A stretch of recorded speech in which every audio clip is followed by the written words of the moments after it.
Sawadee krap. Welcome to Phuket Extra, brought to you by PSD Windows and Doors. It's Wednesday, January 9th, and I'm your host, JP Mestanza, with the news you need to know.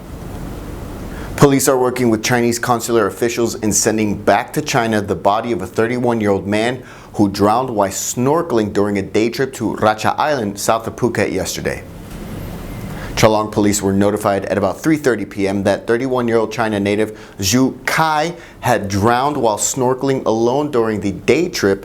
According to the tour guide, the man had been part of a group of tourists enjoying the day when the boat moored at Patok Bay, and after lunch, they had some free time to explore the beach. That's when he allegedly walked further along the beach and went snorkeling alone, and it wasn't until they were going back on the boat that they noticed the man was not responding to their shouts as he was unconscious in the water. For more on that, visit thephuketnews.com. The Bangkok Post is reporting that the Mass Rapid Transit Authority of Thailand, the MRTA, is finally beginning the process of inviting private businesses to invest in the long-awaited Phuket Lightrail project, estimated to cost about 35 billion baht. The Lightrail project is meant to stretch from Ta Nun in Phang Nga province all the way to the Chalong Circle, with about 23 station stops, about 58.5 kilometers long, that would link the mainland to the island and pass through the Phuket airport and the Phuket town, with fares between 100 to 140 baht depending on the distance.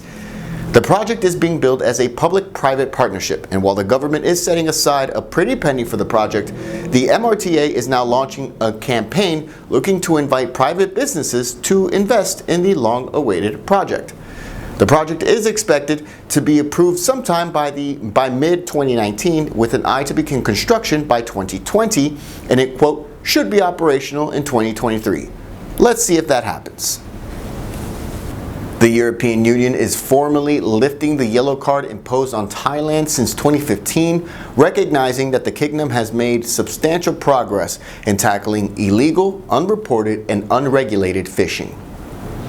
Yesterday's announcement took place at a joint press conference held at the EU headquarters in Brussels, and it means Thailand is no longer facing the threat of a ban of Thai fisheries exports into the bloc, as the kingdom is being rewarded for making several reforms to contain illegal fishing. The measures implemented include amending its fisheries legal framework in line with international law, and so much more, including Thailand's efforts in tackling human trafficking and improving labor conditions in the fishing sector. It's a significant step since the EU is a market of 500 million consumers and is the world's biggest importer of fisheries products. Phuket Extra will be right back after these words. Phuket's rapid modernization has made it one of the world's premier holiday destinations. Investors can still buy quality condominiums for as low as $75,000, and luxury properties can go all the way up to 20 million. Condominiums in Phuket are a safe, secure bricks-and-mortar investment offering foreigners freehold ownership. Call or email Thai Residential, Phuket's #1 trusted real estate advisor, to find your perfect Phuket property. Welcome back to Phuket Extra. The Saudi teenager who fled from her family and landed in Bangkok over the weekend, she's a legitimate refugee according to the United Nations, and now they're asking Australia to resettle her. Over the weekend, 18-year-old Saudi Arabian woman Rahat Mohammed Al Kunun fled from her family in Kuwait on her way to Australia to seek asylum.